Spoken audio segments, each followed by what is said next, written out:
What is up, everyone? Welcome back to another Salt and Pauper Saturday deck review, and today we are back at it again with the popular Golgari Dredge. Now, if you'll go back and watch my rankings video, I definitely underrated this deck. As it has been refined and more accepted by the meta, it has proven to be pretty resilient to the graveyard hate that is so prevalent. You'll see, obviously, in the sideboard over here, we've got 4 Ancient Grudges just to really combat that. But overall, this deck has been very, very resilient. It has proven to be a real deck in the meta, and while not quite top tier, it is certainly capable of winning matches and taking a nice league trophy. So let's dive in to our featured game today. We have a fun matchup versus another creator you might recognize. I will link the channel down below on a mono green brew that he is testing. This was a really fun match. It goes super long, and I hope you enjoy. All right, in game number 1, we are against Deluxeikoff. If you don't recognize that username, this is the host of Pauper Ganda, a fantastic Pauper-focused channel. I will link the channel down below if you want to go check them out. They should actually be featuring this deck in a upcoming video.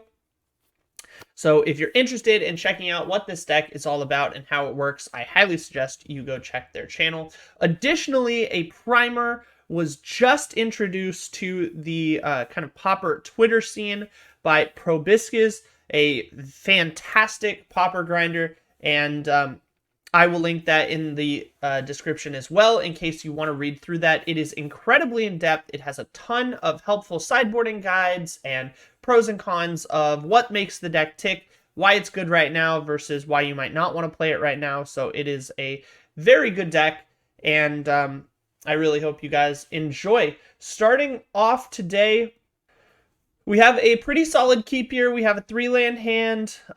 We have a way to mill a couple cards with the Rubblebelt Maverick. We don't have a ton of gas, but ultimately this deck doesn't need a ton to get started. Admittedly, its draw power is a little bit weak anyway, so we kind of just have to churn through cards on top deck and dredge, which is why the deck is named what it is, and just kind of make the most of it. So here we go. We are on the draw anyway, so we're going to get an extra card. The opponent, like I said, on a mono green brew, quite cool, leads off on an Essence Warden. We top deck a Stinkweed Imp, which is a little bit unfortunate. Really wish we could have surveilled that away. But we just lead on the tap land here. Opponent really kind of kicking things off here with a double Essence Warden draw, which is pretty strong. We lead on a Rubblebelt Maverick. Fortunately, we're able to mill this Scrapwork Mutt, which is pretty good for us. It allows us to discard this Stinkweed Imp and really start to generate some value. Could have left it on top, but ultimately getting it in the graveyard does give us access to it. We're going to lead into a Rubblebelt, and then we're going to Blanchwood Prowler.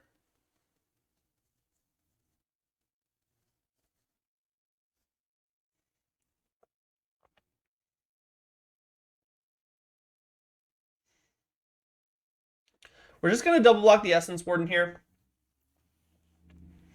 Limit the opponent's life gain a little bit. Double Scattershot Archer, not the scariest thing against this deck, so we're not super worried about it. Here's where we start the Stinkweed Dredge plan.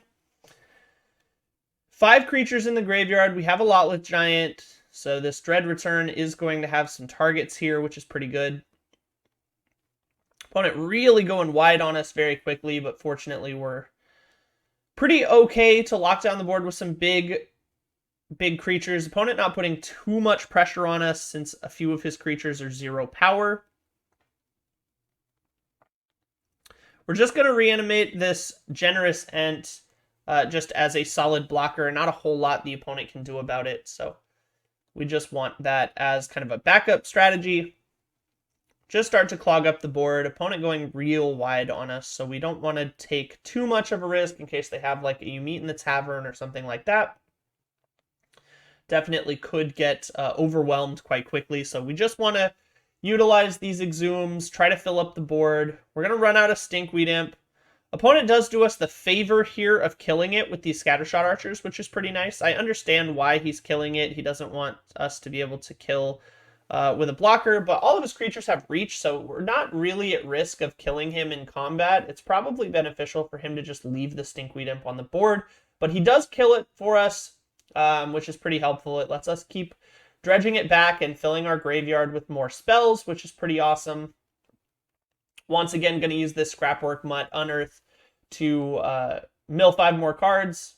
Only 8 creatures in the graveyard, which really isn't that many, especially for this deck with 26 cards left. Haven't hit a ton of creatures, which is a little bit sad. We still have this Gnaw to the Bone in hand, so if the opponent does try to Alpha Strike with like You Meet at the Tavern or something, hopefully we have that up. We're not playing around it, per se, leaving mana up to cast it at instant speed, but we are going to go ahead and start the chain now. Lotleth Giant to hit the opponent down. Now we're leaving up this Gnaw to the Bone, just in case the opponent does have an Alpha Strike for us.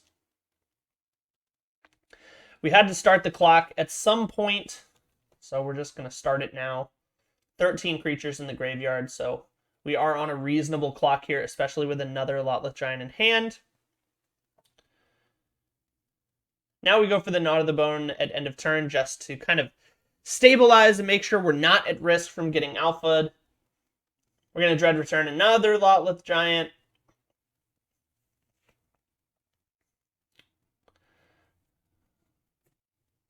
We'll just swing for 6 here. This is a free swing. If they multi-block to kill it, we have Dread Returns. If they don't, then we just take a creature off the board.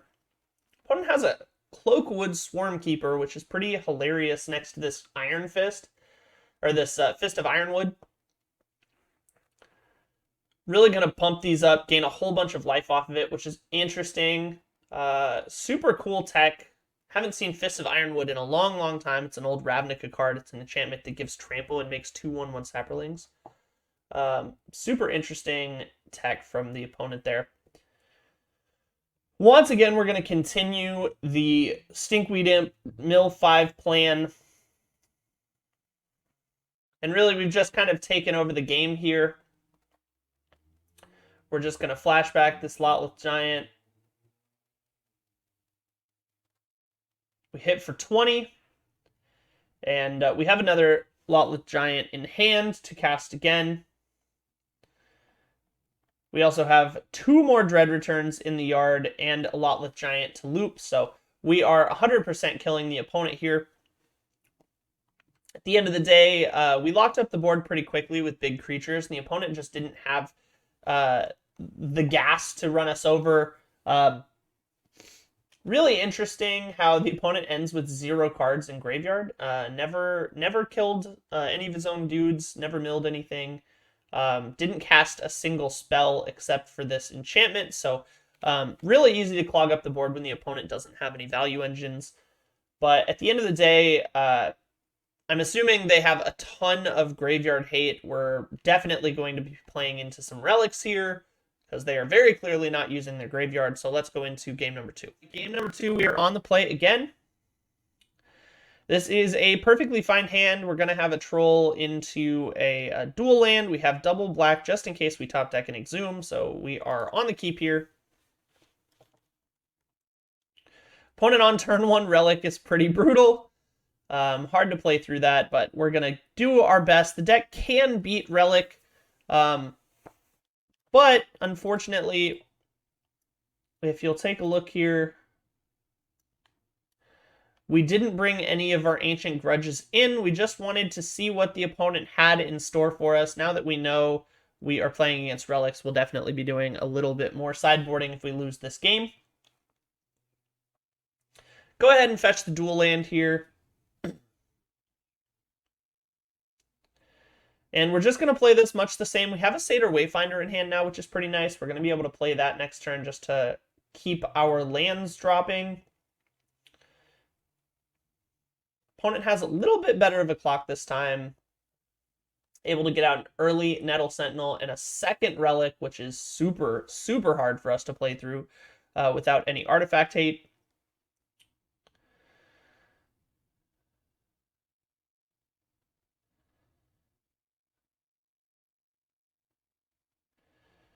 Opponent is going to start using those relics. We're going to start doing our best here to just mill as many cards as possible to fill up our graveyard through these relics. But at the end of the day, we can only do so much here. Opponent attacking, we're just going to double block. That way we get left with as much in the graveyard as possible. Opponent has a third relic here, and we just go ahead and scoop. Unfortunately, we're not going to be able to play through 3 relics with no artifact removal, so we're going to go straight into game number 3 here. We're on the play. This time we do, in fact, have all of our Ancient Grudges in. We took out some Rubblebelt Mavericks, a couple Gnaw to the Bones, a Blanchwood Prowler, and an Exhume here. These just seemed like the less impactful cards. Opponent is on a creature-heavy game, so 1 less Exhume doesn't hurt us too badly. They're going to have blockers for an early Troll and stuff like that anyway, so that's not really our main win condition. A Blanchwood Prowler just seems like the least impactful 2-drop we can have. And then these Gnaw to the Bones seem rather unimportant. We did leave 1 in the deck, though. So we'll go ahead and run it and see what the opponent has in store for us in game number 3. We are on the play this time.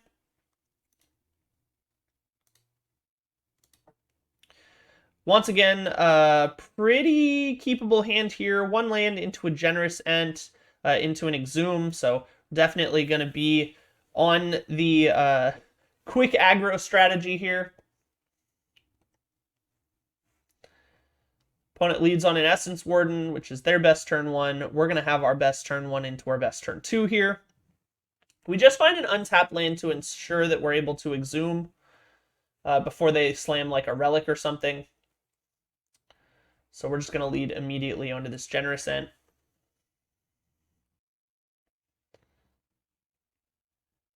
Unfortunately, that doesn't give us red for this Ancient Grudge, but we'll do what we can. Opponent has a pretty good start here. Double Essence Warden into a Swarm Cloak. Into a Swarm Keeper, sorry. We do hit the land drop, which is nice. That allows us to get into our Stinkweed Imps. Opponent still hasn't shown us a Relic yet, so we're in a pretty good place. Opponent gaining a whole bunch of life, but the Generous Ent keeping it a little bit in check. Another Lotleth Giant, but we're going to go ahead and get this second Generous Ent back. Just really start to clog up the board here.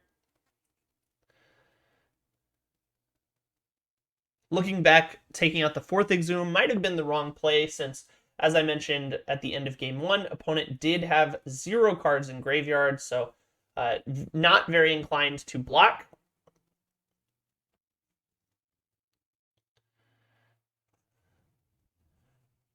We finally hit another cycle creature to get a red source, so now our Ancient Grudge is live. We're going to start beating in with these tree Ents, these Generous Ents here. Opponent's going to try to out-life gain us.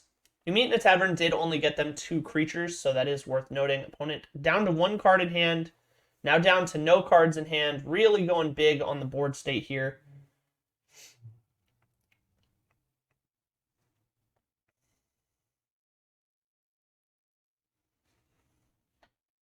Opponent trying to put us under as much pressure as possible. We're going to go down to 15 to that attack and just trade off the Blanchwood Prowler. Again, trying to fill up our graveyard as much as we can.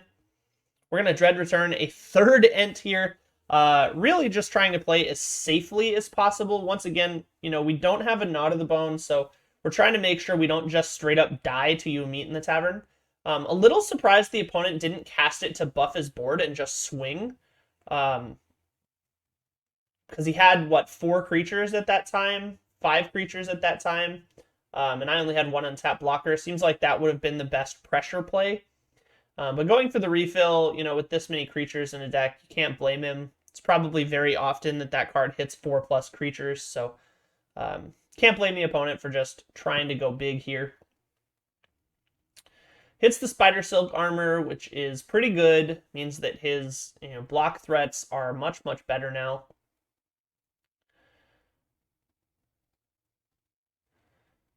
We're going to keep milling. We only have 2 creature cards in the graveyard, which is pretty brutal. But now we have an Ancient Grudge in the graveyard, so we have a little bit of utility here.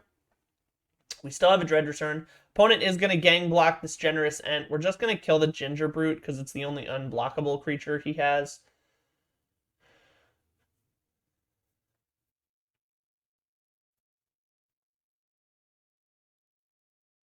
Second Spider Silk Armor makes his block threats even worse for us. Fortunately, Stinkweed Imp is going to continue to get in. Opponent learned his lesson from game number 1, so he has not killed Stinkweed for us. We hit a Troll, which is pretty nice. We're going to keep getting lands out of our graveyard, but now our Lotleth Giant is online, so we're going to start casting those. Not for very much, though. They only hit for 4 here. The opponent does have an Essence Warden on the board, so they only hit for an effective 3.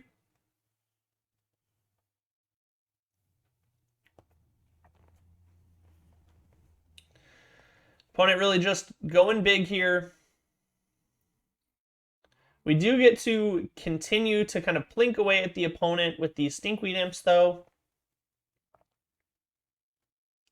Could have gotten a tap land there from the Troll cycle, but wanted to make sure that we're able to play this Troll with the Ancient Grudge up. I do over tap here, but it's okay because this is a lethal hit with the Lotleth Giant. So small misplay there at the end, but again, very strange run out. Opponent has a ton of creatures, but fails to hit a win condition here, just kind of clogs the board and isn't able to beat through our huge bodies. We're able to just kind of dome them with these Lotleth Giants over and over.